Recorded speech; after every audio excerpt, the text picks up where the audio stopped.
देखिए अब यहाँ पर अभी तक हमने जन्म के भेद देखे थे और अब यहाँ पर जन्म तो ले लिया, अब कितने प्रकार के शरीर होते हैं, क्योंकि जन्म लेने के बाद किसी न किसी शरीर की तो हमें प्राप्ति होगी ही।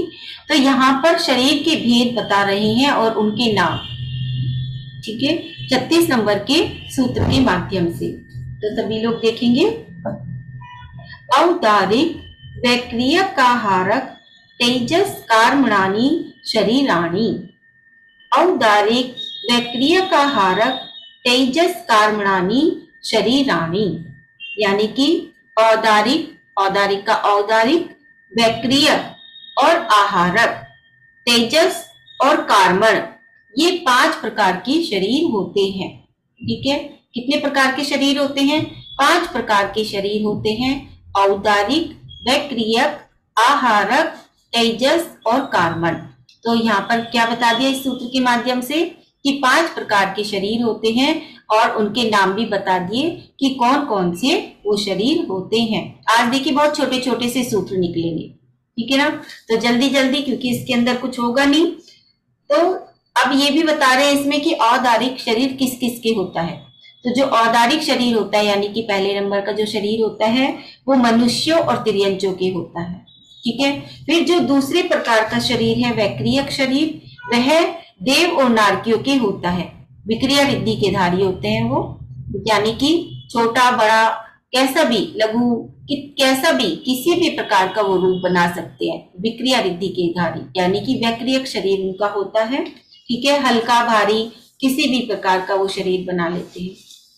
और इसके एक कहानी भी है हमारे पुराणों में, रक्षाबंधन पर जो आती है। तो उसमें आप सभी जानते हैं कि वह जो थे विक्रिया रिद्धि के धारी थे और उसकी वजह से उन्होंने क्या किया था, 700 मुनियों की रक्षा की थी, है ना। उसके बाद आता है आहारक शरीर। तो जो छठे गुण स्थान वर्ती जो मुनिराज होते हैं, जो आहारक शरीर होता है, छठे गुण स्थान जो मुनिराज होते हैं, छठे गुण स्थान वर्ती, उनके मस्तिष्क से एक पुतला निकलता है जो कि आहारक शरीर कहलाता है। जो मस्तिष्क से जो उनका पुतला निकलता है छठे गुण स्थान वर्ती का, उनके उसको क्या कहते हैं? उसको कहते हैं आहारक शरीर, ठीक है। वो क्यों निकलता है? तो जब उनकी कोई केवली, मान लीजिए ढाई दीप के अंदर कोई केवली नहीं है या श्रुत केवली नहीं है, और फिर उनका क्या है, उनको कोई प्रश्न का उत्तर चाहिए होता है, तो तब वह पुतला निकलता है और जहां पर भी केवली या श्रुत केवली विराजमान होते हैं वहां पर वह पहुंचता है और उस प्रकार से उनकी शंका का समाधान वहां हो जाता है और वापस वह उनके पास फिर से आ जाता है, जो कि उसका समय सिर्फ अंतर मुहूर्त का होता है, यानी कि अंतर मुहूर्त के समय से पहले पहले वह वापस आ जाता है। तो इस प्रकार से छठे गुण स्थान वर्ती जो मुनिराज होते हैं, जब वह ध्यान की अवस्था में होते हैं तो तभी यह आहारक शरीर होता है। उसके बाद आता है तेजस, जो हमारा चौथे नंबर का जो शरीर है तेजस शरीर, यह किसको होता है? तो औदारिक, वैक्रियक और आहारक, इन 3 शरीरों को जो कांति देने वाला है, तेजस मतलब तेज यानी कि कांति, इन तीनों शरीरों को जो कांति देने वाला है वह तेजस शरीर होता है, ठीक है। यह शरीर तेजस वर्गना से बना हुआ होता है। जो तेजस वर्गनाएं होती हैं उनसे बना हुआ ये शरीर होता है और यह भी 2 प्रकार का होता है। तेजस शरीर 2 प्रकार का होता है, एक अभिन्न तेजस और एक भिन्न तेजस, ठीक है। अभिन्न तेजस जो संसारी जीवों के सब अवस्था में रहता है, यानी कि जितने भी संसारी जीव है उनकी हर अवस्था में ये जो अभिन्न तेजस होता है सब रहता है। देखिए हर किसी के शरीर की कांति होती है ना, मेरी भी है, रेणु जी की भी है और इंदु जी की भी है, शशि आंटी जी की भी, यहाँ पर जितने भी लोग हैं यानी कि जितने भी जीव होते हैं सभी की एक कांति होती है अलग से। तो वह क्या है? वह तेजस शरीर है हमारा, ठीक है। फिर भिन्न तेजस जो मात्र रिद्धिधारी मुनिराजों के ही होता है। जो भिन्न तेजस है वो सिर्फ रिद्धिधारी मुनिराजों के ही होता है और जो अभिन्न तेजस है वो किसके होता है? वो सभी संसारी जीवों के होता है, ठीक है। फिर ये जो अभिन्न तेजस है इसके भी और भेद हो जाते हैं, 2 भेद हो जाते हैं इसके भी, भिन्न तेजस के भी 2 भेद हो जाते हैं जो कि रिद्धिधारी मुनिराजों के होता है। एक होता है शुभ तेजस और एक होता है अशुभ तेजस, ठीक है। जो भिन्न तेजस है जो रिद्धिधारी मुनिराजों के ही होता है उसके भी 2 भेद हैं। शुभ तेजस जो मुनि के दाएं कंधे से निकलता है, दाएं कंधे से जो मुनि के निकलता है और शुभ कार्य करता है, जो हंस के समान धवल वर्ण वाला होता है। जैसे हंस होते हैं उनके रंग के समान उनका बिल्कुल धवल वर्ण का होता है, और 12 योजन तक के जीवों के दुख को दूर करके फिर से अपने मूल शरीर में वापस आ जाता है। जो सुख तेजस शरीर होता है कैसा होता है, बिल्कुल हंस के समान वर्ण वाला होता है, और शुभ कार्य करके 12 योजन तक के, मतलब जहां मुनिराज विराजमान है वहां से 12 योजन तक के जीवों का भला करके, यानी कि पुण्य कार्य करके वापस शरीर में ही आ जाता है। और जो अशुभ तेजस होता है वो क्या होता है, वह क्रोध कषाय वश जो मुनि के बाएं कंधे से निकलता है, यानी कि उल्टे कंधे से बाएं कंधे से निकलता है और अशुभ कार्य करता है।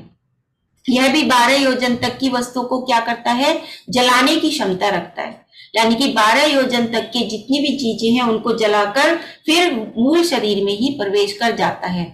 और इसका सबसे बड़ा उदाहरण कहाँ मिलता है, हमें हरिवंश पुराण में मिलता है।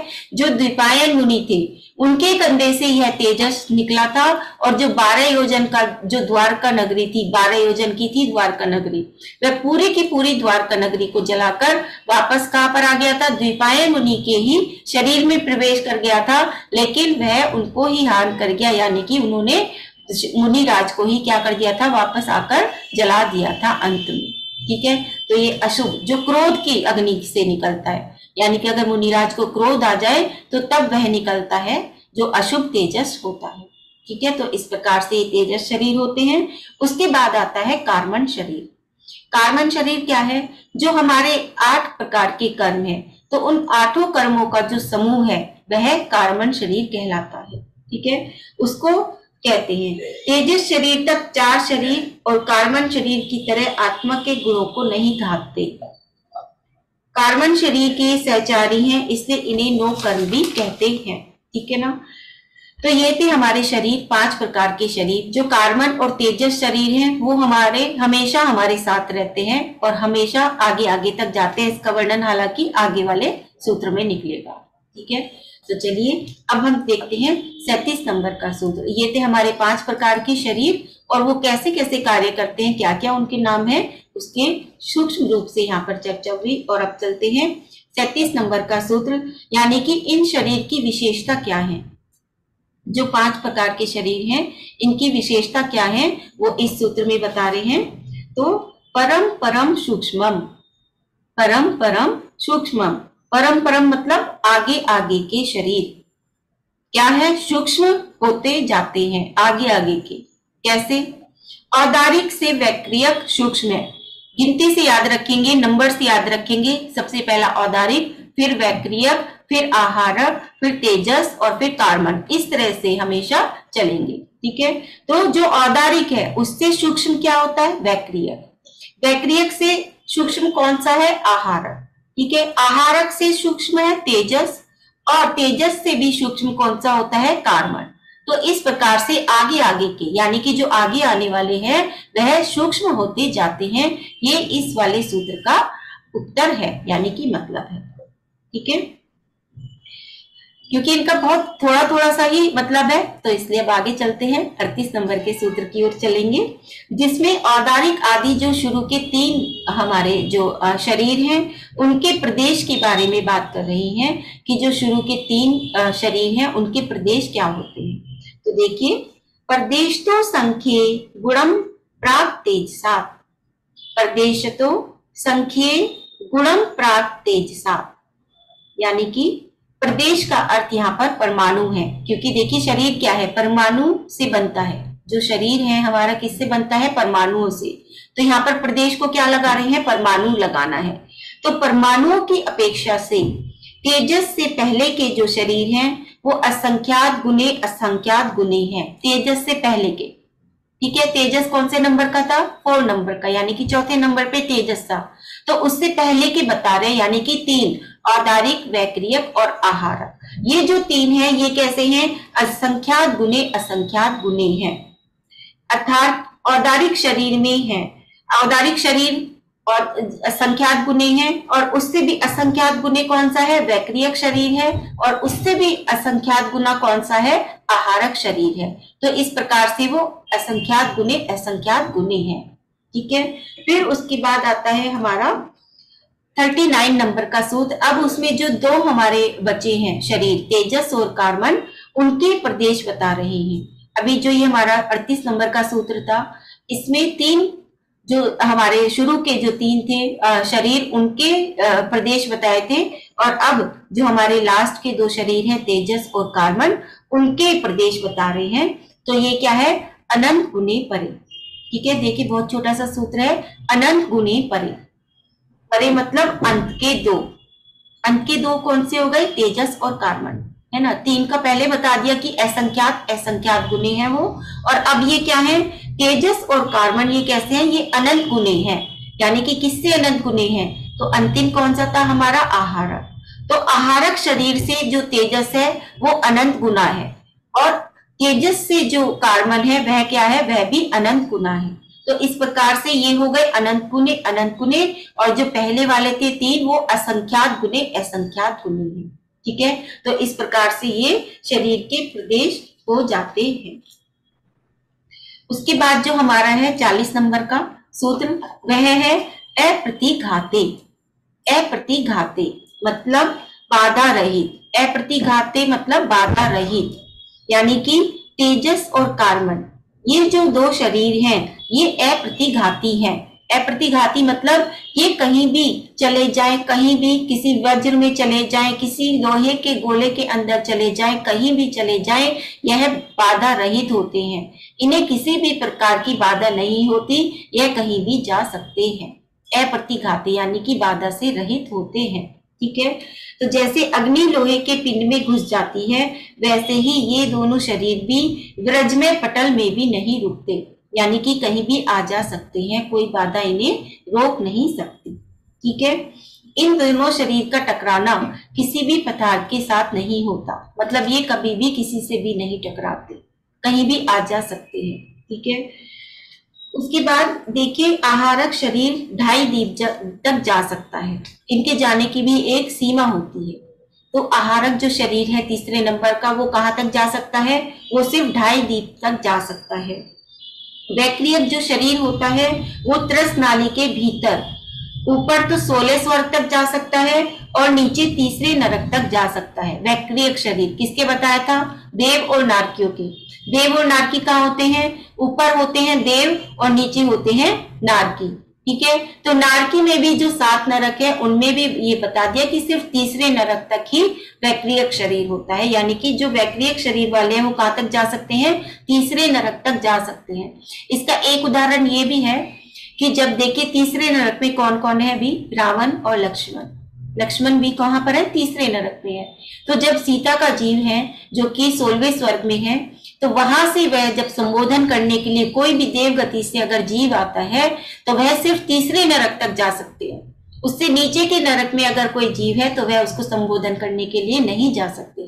तो ये एक सीमा है कि जो भी देव आएंगे अगर वह संबोधन करने के लिए किसी को आते हैं नारकी जीवों को, तो वह कहाँ तक आ सकते हैं, सिर्फ वह तीसरे नरक तक ही आ सकते हैं। जैसे कि जो सीता के जीव थे वह किसको संबोधन करने आए थे, लक्ष्मण को संबोधन करने आए थे, और वह कहाँ पर है, तीसरे नरक में। तो यहाँ पर इस बात की पुष्टि होती है कि तीसरे नरक तक के जीवों का ही आवागमन हो सकता है वैक्रियक शरीर वालों का। ठीक है, तो तेजस और जो कार्बन शरीर है वह समस्त लोक में अप्रतिघाती होते हैं, यानी कि तेजस और कार्बन वाले हर जगह आ जा सकते हैं, वह पूरे लोक में कहीं भी आ जा सकते हैं। इस प्रकार से ये हुआ हमारा तेजस और कार्बन शरीर की विशेषता 40 नंबर के सूत्र के अकॉर्डिंग। उसके बाद आते हैं 41 नंबर का जो सूत्र है हमारा, उसमें जो तेजस और कार्बन शरीर की है उनकी अन्य विशेषता। एक विशेषता तो क्या हो गई कि वह अप्रतिघाती है, यानी कि उनका किसी भी प्रकार से घात नहीं होता। एक तो ये विशेषता हो गई तेजस और कार्बन वालों की शरीर की, मगर अब और क्या इनके अंदर विशेषता है, तो वह बता रहे हैं 41 नंबर के सूत्र के माध्यम से। इसमें क्या बता रहे हैं कि अनादि संबंधे चा, अनादि संबंधे चा। तो देखिए जो च है सूत्र में जितने भी तत्वार सूत्र में च आते हैं वो किसी न किसी प्रकार का कोई ना कोई अर्थ रखते हैं। जैसे कि रेणु जी ने भी आपको बताया था कि च शब्द का हर सूत्र में अलग अलग अर्थ होता है, कहीं कुछ होता है और कहीं कुछ होता है, तो च का बहुत महत्व है। मैंने एक बुक पढ़ी थी, एक किताब पढ़ी थी, किसी ने सिर्फ पूरे के पूरे तत्वार सूत्र में जितने भी च आए हैं उन च के पूरे अर्थ लिखे हुए थे कि यहाँ पर अगर ये च आया है इस सूत्र में तो उसका क्या अर्थ है, यहाँ पर इस सूत्र में अगर च आया है तो इसका क्या अर्थ है।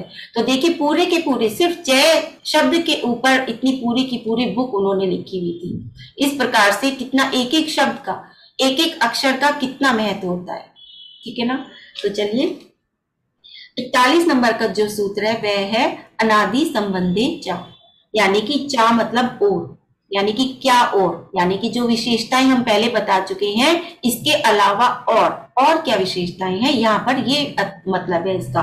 तो और यानी कि यह दोनों शरीर कौन कौन से, तेजस और कार्बन, यह जो दोनों शरीर हैं यह आत्मा के साथ अनादि काल से संबंध रखते हैं। अनादि संबंधे च, अनादि मतलब अनादिकाल, संबंध मतलब संबंध, और मतलब और, यानी कि और क्या है कि यह जो दोनों शरीर है तेजस और कार्बन यह अनादिकाल से आत्मा के साथ संबंध रखते हैं। देखिए जो शुरू के 3 शरीर हैं वह क्या होते हैं, वह तो मतलब पर्याय बदलती रहती है और वह छुटते चले जाते हैं, लेकिन जो हमारा तेजस और जो कार्बन शरीर होता है वह हमेशा हमारी आत्मा के साथ हर भाव में हर जगह हमारे साथ रहता है, ठीक है। उसके बाद बस एक और ले लेते हैं छोटा सा 42वां नंबर का सूत्र सर्वस्य। क्या है इसमें, सर्वस्य, यानी कि और भी विशेषताएं बता रही है इसमें। तो वह क्या है कि तेजस और कार्बन जो शरीर होता है वह समस्त सभी संसारी जीवों के होते हैं। जितने भी संसारी जीव, बस सिद्ध आत्मा को छोड़कर जितने भी संसारी जीव हैं तीनों लोक में, उन सबके क्या होता है, तेजस और कार्बन, ये दोनों शरीर हमेशा उनके साथ होते हैं। अर्थात जिन जीवों के इन शरीरों का संबंध नहीं होता उनकी संसारी अवस्था नहीं होती। यानी कि अगर ये दोनों शरीर किसी के पास नहीं है तो वह क्या है, वह संसारी भी नहीं है। वह क्या है, वह सिर्फ सिद्ध आत्मा है, यानी कि सिद्ध परमेश्वरी है, सिद्ध भगवान है, ठीक है।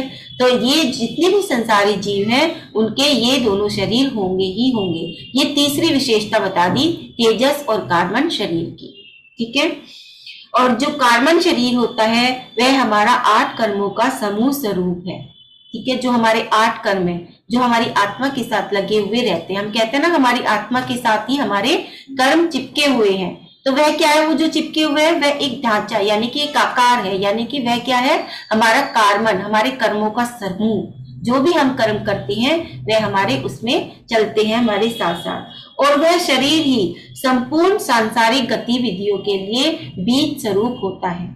देखिए हमारे कर्म ही हमें दूसरी पर्याय दिलाते हैं, फिर दूसरी, जितना भी हमारा जीवन का चक्र है वह किससे चलता है, हमारे कर्मों के आधार पर ही चलता है। तो हमारे जो कर्म हो गए वह ही हमारे जीवन का बीज होता है। जैसा भी हम बीज बोएंगे वैसा ही हमें फल मिलेगा, जैसे ही हम कर्म करेंगे वैसे ही हमें फल की प्राप्ति होती रहती है, वैसे ही हमें सुख दुख मिलते हैं, वैसे ही हमें जीवन में संघर्ष मिलते हैं, वैसे ही हमें सभी प्रकार के सुखों की प्राप्ति होती रहती है। तो हम अपने अच्छे कर्म करें, अपने उस बीज को, जो हम बीज बो रहे हैं वह अच्छा बोए तो हमें अच्छी ही फसल की प्राप्ति होगी, ठीक है। तो इस इन्हीं के साथ मैं अपनी बात को विराम देती हूँ और आगे रेणु जी विस्तार से आप सभी को समझाएंगे। बहुत सुंदर बताया। देखिए आज हमने 5 शरीरों के बारे में पढ़ा है ना। तो शरीरों को एक तो क्रम से याद करना, जैसे जैसे इसमें बताए गए हैं कि औदारिक शरीर, वैकृत शरीर, आहारक शरीर, तेजस और कार्बन शरीर, ठीक है। इनको क्रम से आपको हमेशा कभी भी आपसे पूछा जाए तो आपको क्रम से बताना इन 5 शरीरों के नाम, जिसमें कि हमारा शरीर औदारिक शरीर है, ठीक है। जैसा मनीषा जी ने बताया कि मनुष्य और तिर्यंचों का हमारा औदारिक शरीर होता है। उसके बाद उन्होंने वैकृत शरीर बताया, देवों और नारकियों का वैकृत शरीर होता है, क्योंकि वो जैसे मर्जी उसको बना सकते हैं, लंबा छोटा बड़ा सब बना सकते हैं। उनका वैकृत यानी विक्रिया, जिसमें विशेष क्रिया हो। वैकृत किसको बोलते हैं कि जिसमें विक्रिया यानी कि विशेष क्रिया हो, ऐसा होता है वैकृत शरीर।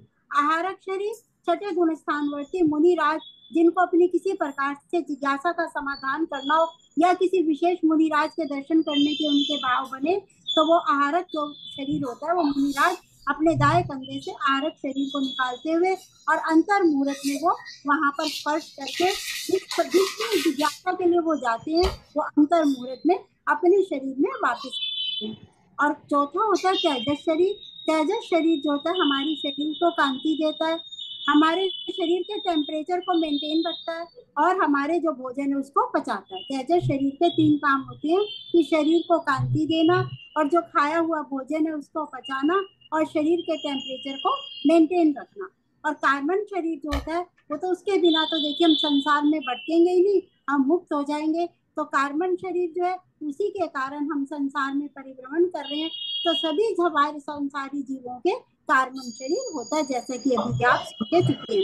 उसके बाद आता है परम परम सूक्ष्मम, कि पहले शरीर से दूसरा छोटा। अब जब आप कर्म से याद करेंगे तभी आप जानेंगे कि किस शरीर से कौन सा सूक्ष्म है। ठीक है, तो इसलिए इनको क्रम से याद करना बहुत जरूरी है। तो उससे सूक्ष्म औदारिक से वैक्रिक शरीर सूक्ष्म है, यानी उससे थोड़ा छोटा। फिर उससे और छोटा आहारक शरीर है, उससे और छोटा तेजस, और उससे और ज्यादा सूक्ष्म कार्बन शरीर है। उसके बाद आता है, लेकिन वो सूक्ष्म सूक्ष्म तो हो जाते हैं लेकिन उनके प्रदेशों की संख्या बढ़ जाती है। छोटे होते हुए भी उनके प्रदेशों की संख्या बढ़ जाती है। कैसे? जैसे कि मान लो हमें एक बोरे में या एक थैले में हमें सामान भरना है, अब किताबें भरेंगे तो उसमें कम आएंगी, है ना। हालांकि किताबों का साइज बड़ा है, किताबों का आकार तो बड़ा है ना, है तो वो स्कूल, लेकिन उनकी जो संख्या है वो कम होती जाएगी। उसके बाद हमने अगर पेन को भरा उसी में तो वो थोड़े और ज्यादा आएंगे, और हमने रबड़ इत्यादि भरे तो वो और उससे ज्यादा आएंगे। तो इस प्रकार जो है प्रदेश बढ़ते जाते हैं, यानी संख्या जो उनकी प्रदेशों की बढ़ती जाती है। तो ऐसे हमने उदाहरण से समझा कि किस प्रकार प्रदेशों की संख्या शरीर में बढ़ती जाती है। तो हमने इसको इस प्रकार से जाना, क्योंकि हमें लौकिक बात से जल्दी समझ आ जाता है। उसके बाद था कि अनंत गुने परे, कि तेजस और कार्बन शरीर के उनके तो असंख्यात थे, उनके तो एक प्रदेश एक शरीर से दूसरे के प्रदेश असंख्यात थे, लेकिन वो तो अनंत हो गए, इनफिनिट, यानी कि जिनकी कोई संख्या ही नहीं, अनंत है वो। तेजस और कार्बन यानी कि आहारक शरीर से अनंत गुने प्रदेश तेजस में है और तेजस से अनंत गुने प्रदेश कार्बन शरीर में है। उसके बाद था अप्रतिघात, कि वो किसी से रुकते नहीं है। तेजस और कार्बन शरीर इतने सूक्ष्म होते हैं, वो किसी से भी मतलब कोई भी प्रकार की बाधा से रहित होते हैं, वो कहीं भी जा सकते हैं। जैसे मनीषा जी ने बताया कि लोहे के पिंड में जैसे अग्नि प्रवेश कर सकती है, ऐसे तेजस और कार्बन शरीर कहीं भी जा सकते हैं। देखिए हमारा शरीर जो औदारिक हम 2.5 फीट से बाहर नहीं जा सकते, है ना। वैक्रिक वाले नहीं जा सकते, आहारक शरीर बाहर नहीं जा सकता। मुनिराज भी अपनी संज्ञा समाधान के लिए 2.5 फीट तक जा सकते हैं, लेकिन तेजस और कार्बन शरीर जो है वो कहीं भी जा सकता है। उसके बाद था अनादि संबंध है, कि तेजस और कार्बन शरीर का अनादि से संबंध है। जहां पर कार्बन शरीर है वहां पर तेजस शरीर भी होगा। तो इन दोनों का अनादि से संबंध है। और 4 से एक अर्थ मनीषा जी ने बताया कि और इनका अनादि संबंध है। और एक एक इसका अर्थ और भी हो सकता है, अनादि संबंध, यानी दोनों का अनादि संबंध है। और चामी है भी और नहीं भी है, अनादि से संबंध है भी और नहीं भी है, क्योंकि तेजस की वर्गनाएं और कार्बन शरीर की वर्गनाएं जो है वो आती जाती रहती है, वो एक जैसी तो रहेगी नहीं, बदलती रहती है। जैसे कि मान लो हमने किसी बैंक में अपने पैसे जमा करवाए, और वो जब हम लेने जाएंगे वही नोट तो वापस नहीं मिलेंगे ना हमें। हम जब लेने जाएंगे, हालांकि हमारी संख्या उतनी रहेगी, जितनी राशि हमने जमा करवाई है वो राशि तो उतनी रहेगी, लेकिन वही जो नोट हमने जमा करवाए थे वो वापस नहीं मिलेंगे हमें। तो इसी प्रकार जो है तेजस और कार्बन शरीर की भी वर्गनाएं आती जाती रहती हैं। तो चार से ये भी मतलब है कि वो है भी अनादि से संबंध और नहीं भी है, क्योंकि उनकी वर्गनाएं आती रहती है। जो पहले थी वो अब नहीं है, जो अब है वो बाद में नहीं होंगी। तो इस प्रकार से हमने इस सूत्र को समझा। और 42वें सूत्र में था कि ये दोनों जो तेजस और कार्बन शरीर है ये सभी संसारी जीवों के हैं, क्योंकि कार्बन शरीर जो है वो हमारे कर्मों के कारण बना हुआ है। जैसे मनीषा जी ने बताया कि वो तो कर्मों का पिंड है, और वो जब तक है तब तक हम संसारी जीव हैं, और सभी के इसलिए होता है कार्बन शरीर। और जहाँ कार्बन शरीर है वहां तेजस शरीर भी है। तो इसलिए उन्होंने बोला सर्वस्य। छोटे छोटे सूत्र हैं लेकिन बहुत अर्थ इनमें सार गर्भित है ये सभी सूत्र, तो इनके समझने का प्रयास करें। बाकी सब मनीषा जी ने बहुत अच्छे से बताया आपको। इन शब्दों के साथ हम यहीं पे अपने सूत्रों के अपेक्षा से आज विराम देते हैं।